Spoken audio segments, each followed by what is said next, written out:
Hello everyone, I'm Maureen and I have been teaching yoga for over 20 years and I have made 7 trips to India. I'm about to take my 8th trip to India where I study with sages and acharyas and gurus, not just the physical yoga asanas, but the historical, the philosophical, and everything in between, anatomical, physiological, even transcendental meditation. I've been studying these for many, many years. I took my first trip to India in 2007, and I bring those secrets and lessons that I've learned back here to the United States so that I can teach you and I can teach my students. Today's topic is the different methods of yoga or different styles of yoga. I know a lot of you ask me, like I get a lot of questions is, what's the difference between Ashtanga and Vinyasa, or what is Hatha? So let's get into it and find out what the different methods of yoga are and which ones might be best for you. So here we go. This is the intro. I just wanted to give you guys a little intro about myself.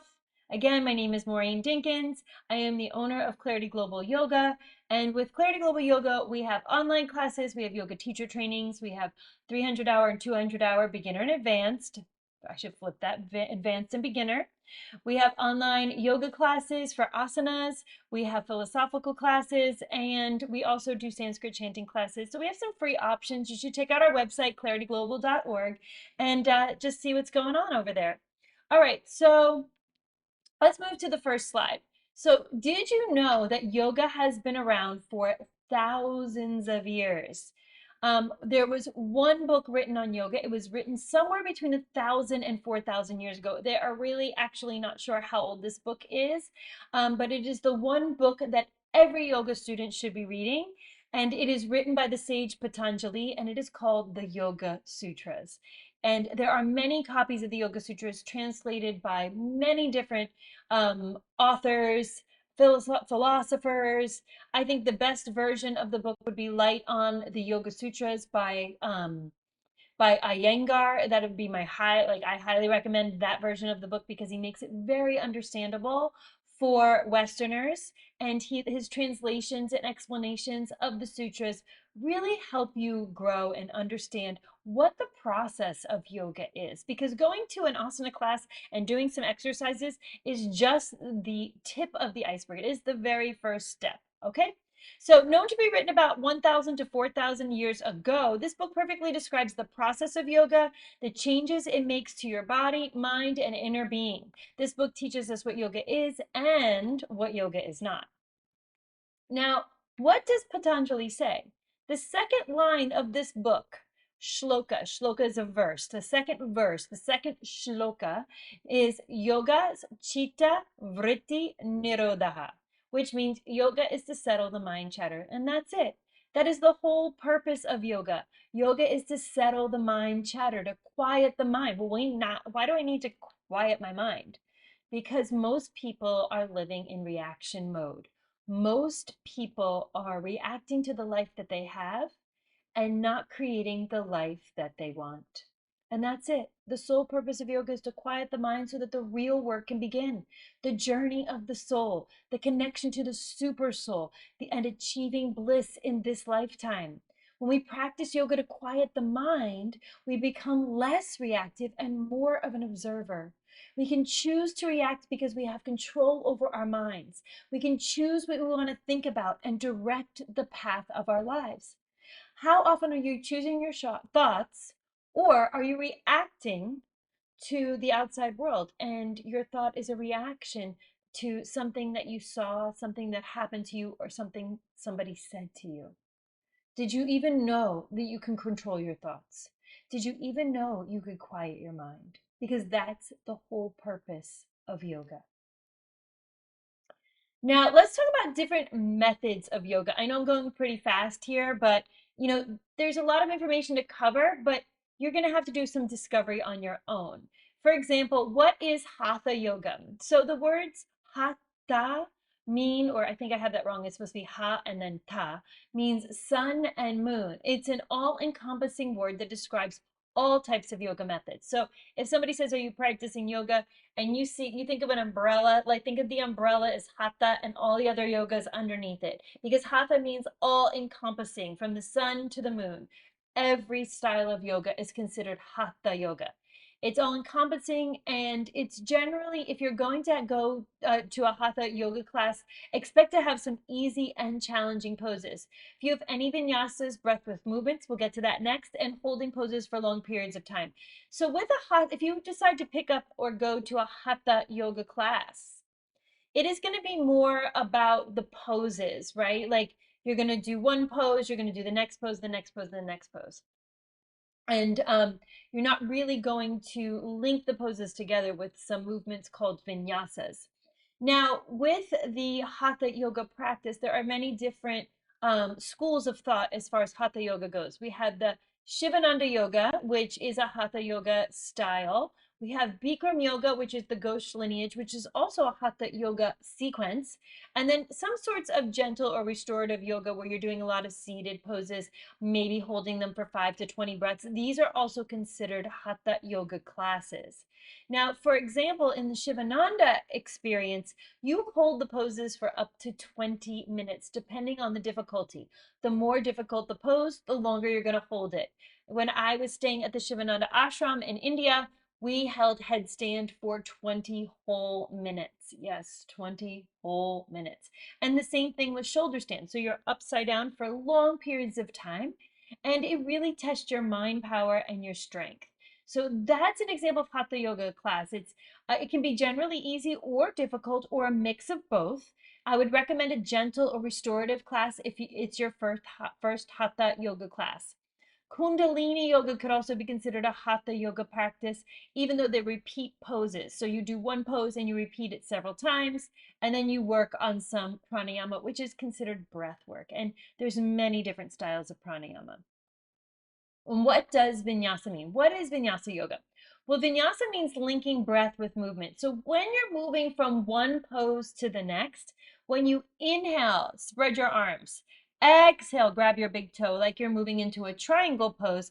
That's considered a vinyasa, linking the breath with the movement. So you're actually intentionally breathing between the poses, from pose to pose. That's what's considered a vinyasa. Now, also vinyasas are movements that take us from one pose to the next. So a vinyasa would be considering like inhale, hands up, exhale, fold forward, inhale, look forward, exhale, jump back, chaturanga, inhale, up dog, exhale, down dog, and then we take the next posture. And the purpose of those movement vinyasas is to keep the body warm, to build strength in the body, and to keep the spine flexible with your upward facing dog, which is a back bend, and your downward facing dog, which is a forward bend. It also works the core, strengthens the legs and shoulders. Now, what are some styles of vinyasa yoga? We have power yoga or vinyasa flow. In these styles of yoga, you don't hold the poses. You just keep moving from pose to pose to pose.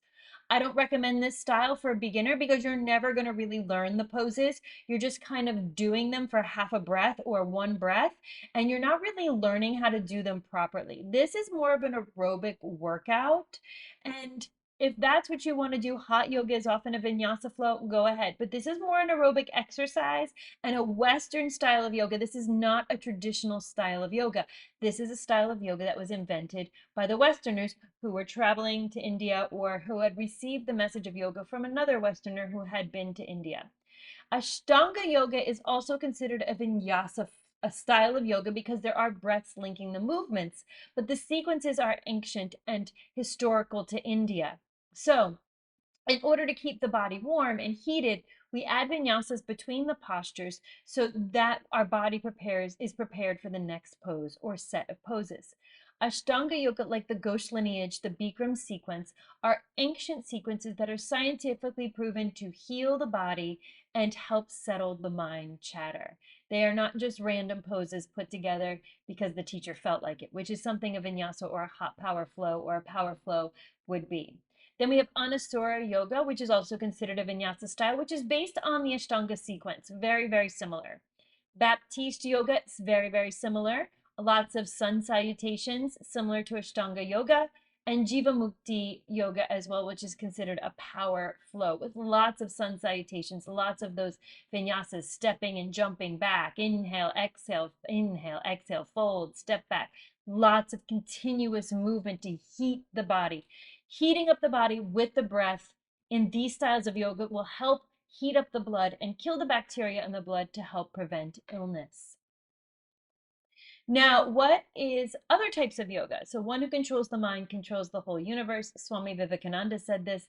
When you've been practicing asanas for a really long time, and you're able to sit in a cross-legged or lotus pose for a very long time, then you are ready to start practicing devotional yoga.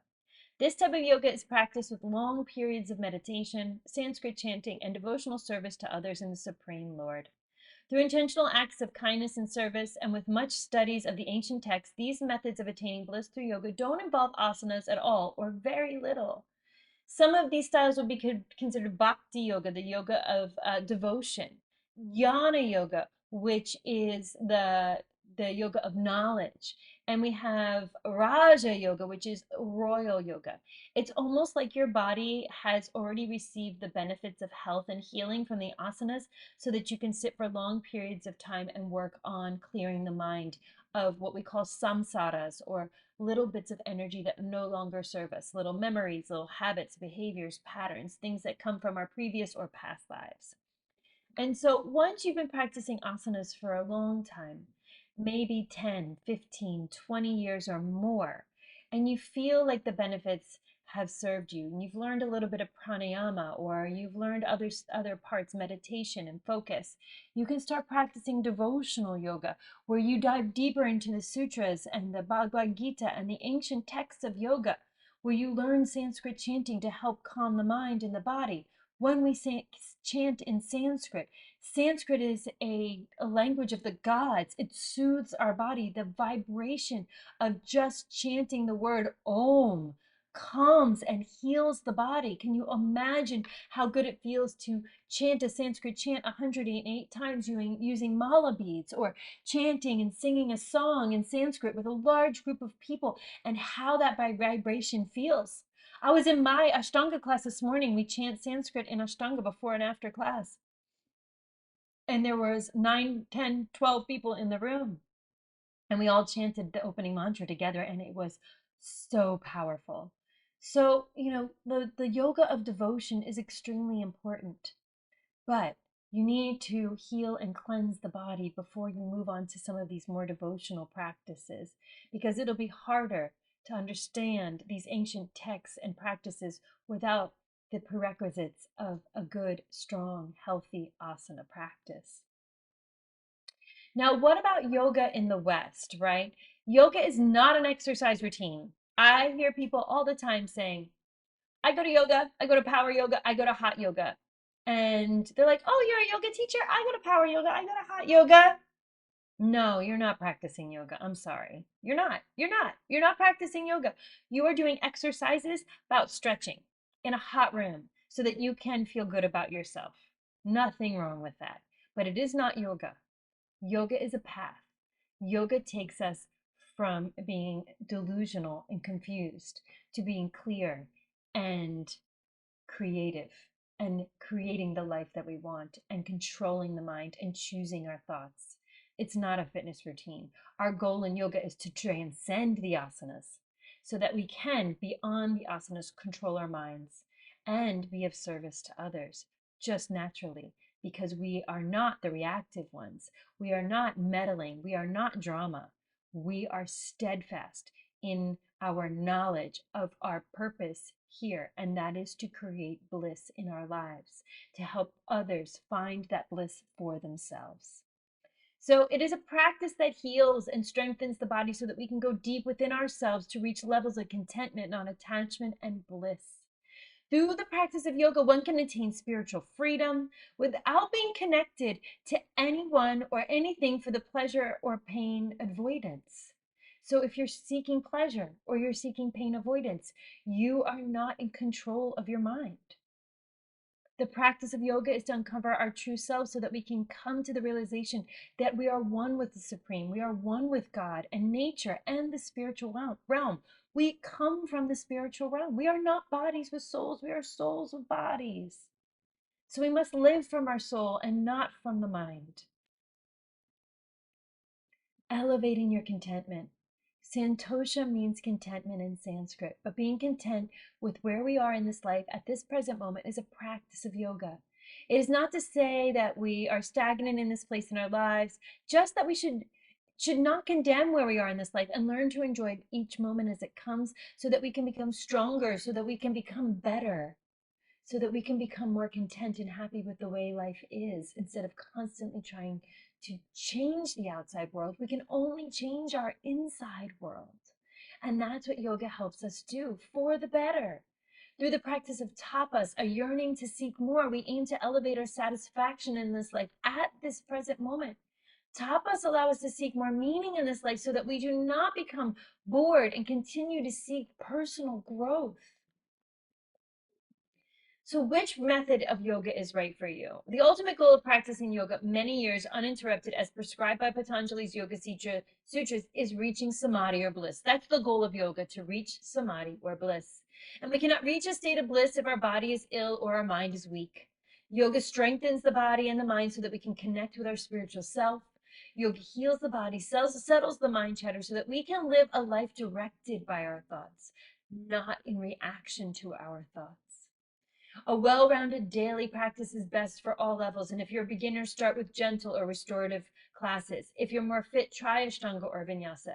And although very few Vinyasa studios offer more than just asana classes, if you are willing to push yourself outside your comfort zone, a Vinyasa class might be something that you want or need. Just know that there's more than just the asanas. It is way more than just a physical exercise. And finally, the benefits of a daily yoga practice. You're like, whoa, whoa, whoa, a daily yoga practice? Yes, a daily yoga practice 7 days per week. 6 days of asanas are the best to see the most progress in your physical changes and your mental changes.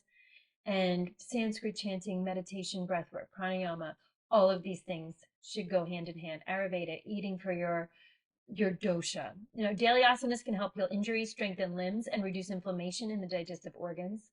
Regular asana practice leads to a calmer mind and a more comfortable body, preparing it for meditation practices. Pranayama, breathwork, and meditation help to clear the mind of fluctuating thoughts so that we can become better at focusing on the life we want to create. And with Ayurveda, the science of life, and yoga, they heal the body and provide the physical care needed for a long, healthy life. A well-rounded practice teaches us to create the life and body that we want, the mind, life, body, and mind that we want and experience we want to have, leading us to bliss. So many times, have I heard people say, I'm just going to eat whatever I want. I'm not going to exercise because I could die tomorrow. Well, let's guarantee that. But what if you live? Do you want to live in pain? Do you want to live with illness? Do you want to live with a cluttered mind? Or do you want this part of your life, the next 10, 15, 20, 30, 40, 50 years even, 60? You want the next several decades to be full of pain and mind chatter? Or do you want the next several decades to be clear and healthy and feeling good until your very last day? The choice is yours. You either start with a daily yoga practice today, or you find something that's going to fill your soul so that you do not have to live in confusion any longer. My name is Maureen Dinkins. I am the owner and founder of Clarity Global Yoga, clarityglobal.org. You can see that right below. I ask you to check out our website, check out some of the programs we have, and start your yoga journey or continue your yoga journey today. Thanks for watching and enjoy the rest of your day. Namaste.